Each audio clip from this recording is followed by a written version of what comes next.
आज आपका एक नए टॉपिक में स्वागत है और जिसका नाम है आयतन, जिसे इंग्लिश में बोलते हैं अपन वॉल्यूम। क्या बोलते हैं? वॉल्यूम। ठीक है, तो इसमें अपन सबसे पहले देखते हैं घन। घन में कितने शीर्ष होते हैं? शीर्ष मतलब कोने। कितने कोने? एक, दो, तीन, चार, पाँच, छः, सात, आठ। तो कितने कोने हैं? आठ। इसे शीर्ष भी बोलते हैं। किनारे मतलब कि ये बाजू बाजू वाली किनारे। ठीक है, मतलब कि ये एक, दो, तीन, चार। चार हो गए जी, चार खड़ी हो गई, सो आठ हो जाएंगे। ठीक है, और चार जी ऊपर की, एक, दो, तीन, चार। तो कितने किनारे होते हैं? 12। सतह मतलब कि पृष्ठ कितने हैं? तो देखो, एक ये दिख रहा है नीचे, और एक जे पीछे दिख रहा है, और एक जे दिख रहा है, एक ऊपर और एक जे नीचे। अपन कमरे में कितने होते हैं वही, तो कितनी सतह है? 6। ठीक है, अब ये घन है तो घन की सभी भुजाएं क्या होती हैं? बराबर है। जे बी ए जे बी सभी क्या होंगी? बराबर है। जितनी ये दिख रही, तो भुजा क्या मान ली? ए। अब संपूर्ण पृष्ठ कितना होगा? तो एक पृष्ठ कौन सा है? एक आयत के आकार का है। अरे, अब वर्ग के आकार है तो वर्ग का क्षेत्रफल क्या होता है? जे हो जाए। जैसे कितने वर्ग हैं? 6, तो 6 स्क्वायर। आयतन क्या होता है? ए का क्यूब। लंबाई गुणा चौड़ाई गुणा ऊंचाई। तो सभी ए है तो ए का क्यूब। विकर्ण क्या होता है? A√3। ठीक है, तीन। अब ये अपन के लिए क्या है? घन की भुजा कितनी दी है? 4 सेंटीमीटर। तो अपन को क्या निकालना है? टोटल सरफेस एरिया, आयतन, और क्या निकालना है? विकर्ण। तो टोटल सरफेस एरिया क्या होता है? यानी कि संपूर्ण पृष्ठ। तो 6a²। तो 6 गुणा ए का वर्ग मतलब 4 का वर्ग कितना होता है?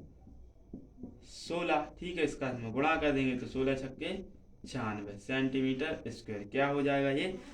Total surface area. अब वॉल्यूम, आयतन। आयतन क्या होता है? ए क्यूब। तो मतलब 4 का क्यूब। तो 4 का क्यूब कितना होता है? 64। तो ये हो जाएगा अपना क्या? वॉल्यूम। अपन को चाहिए डायगोनल, विकर्ण। ठीक है, कितना होता है? A√3। तो ए का मान रख देंगे 4√3। तो ये हो जाएगा अपना विकर्ण। ठीक है, तो ये हो जाएंगे हमारे प्रश्न के आंसर। ये हो गया आयतन, ये हो गया टोटल सरफेस एरिया, ये विकर्ण। तीन।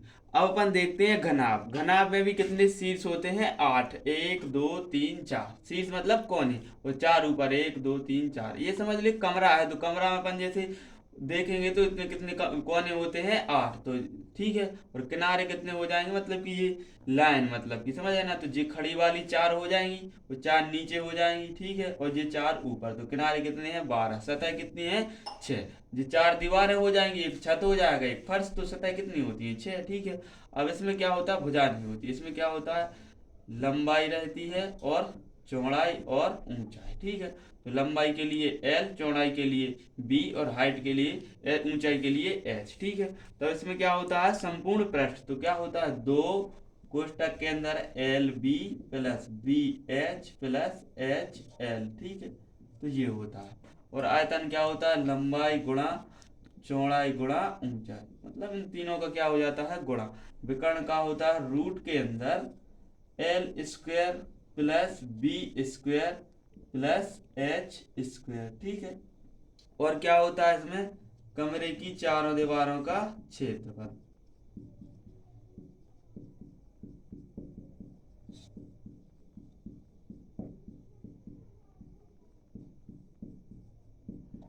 क्या होता है? दो को L प्लस B और इंटू ऊंचाई। ठीक है, तो ये हो जाता है कमरे की चारों दीवारों का क्षेत्र। अब अपन देखते हैं क्वेश्चन। इस घनाभ में अपन को लंबाई कितनी दी है? 12, चौड़ाई दी है 10, ऊंचाई दी है 8। अब हमें अपन को निकालना है संपूर्ण पृष्ठ, टोटल सरफेस एरिया। क्या होता है? तो दो, क्या लिखा है? लंबाई गुणा चौड़ाई। तो इन दोनों का गुणा कर देंगे, कितने हो गए? 120। इसका अब किसका करेंगे? इन दोनों का। कितने हो गए? 80। ठीक, अब कर देंगे इन दोनों का। कितना हो गए? 96। कितने हो गए? 96। इनको जोड़ देंगे दो, ये कितने हो गए? 200। ठीक है, और ये कितने हो गए? 96। तो इन सबको जोड़ देंगे तो कितने हो जाएंगे? 296। ठीक, इसका अपन क्या कर देंगे? गुणा। 12 की 2 हासिल आई 1, 18 और 1 19 की 9 हासिल आई 1, 2 2 दूनी 4 और 1 5। तो ये हो जाएगा हमारा टोटल सरफेस एरिया। अब निकालना अपन को वॉल्यूम, आयतन। आयतन क्या होता है? लंबाई गुणा चौड़ाई गुणा ऊंचाई। तो लंबाई कितनी है? 12, चौड़ाई कितनी है? 10, और ऊंचाई कितनी है? 8। इन सब का गुणा कर देंगे। 12 8 96, और एक जीरो लगा देंगे, उसको कितने हो गए? 960। तो ये हो जाएगा हमारा आयतन। ठीक है, अपन को निकालना है डायगोनल विकर्ण। ठीक है, तो रूट के अंदर क्या होगा, लंबाई का स्क्वायर मतलब 12 का स्क्वायर। ठीक है, तो 12 का स्क्वायर कितना हो जाएगा, 44। अब चौड़ाई 10 का स्क्वायर 100, और 8 का स्क्वायर कितना हो जाएगा, 64। ठीक है, इन सबको जोड़ देंगे अपन, 4 और 4 8। ठीक है, 6 0 4 10 का शून्य, हासिल आई 1। ठीक है, तो 1 और 1 2 और 1 3। ठीक, ये क्या हो जाएगा, डायगोनल का एक अंदर, रूट के अंदर। अब अपन को क्या निकालना है, कमरे की चारों दीवारों का क्षेत्रफल। ठीक है, तो अपन लिख लेंगे, एरिया के लिए लिख दे रहे। ठीक, तो क्या हो जाएगा, 2 लंबाई प्लस चौड़ाई, तो लंबाई इन दोनों को जोड़ दें, कितने हो गए 22, गुणा ऊंचाई कितनी है 8। ठीक, तो 2 इन दोनों का गुणा कर दें, कितना होगा 22 गुणा 16। बस, अब अपन गुणा कर लेंगे, 16 दूनी 32 की 2, हासिल आए 3, 32 और 3 35। तो ये हो जाएगा कमरे की चारों दीवारों का क्षेत्रफल। ठीक है, तो ये हो जाएंगे हमारे प्रश्न का आंसर। ठीक।